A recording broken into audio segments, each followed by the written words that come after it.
এখন মূলত আন্দোলনটা কি নিয়ে? ও আচ্ছা আচ্ছা।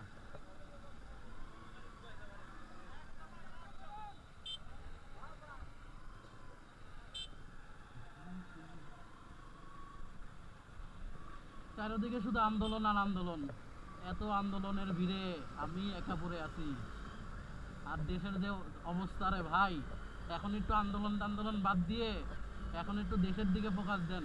দেশটা যে পরিস্থিতিতে আছে, খুব করুণ অবস্থায় আছে।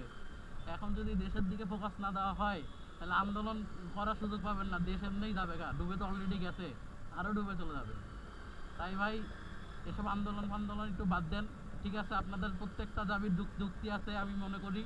আমি আপনাদের কারো বিরুদ্ধে না, কিন্তু যে প্রকার যে পরিমাণ আন্দোলন হচ্ছে, এই স্কুলের আন্দোলন, এই কলেজের আন্দোলন, এই কর্মসূচি আন্দোলন, এত আন্দোলন নিয়ে ভাই দেশটা তো অলরেডি ডুবে গেছে।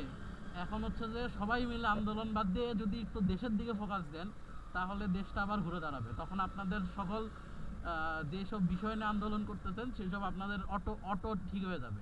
ওটা ঠিক করতে হবে না, অটো ঠিক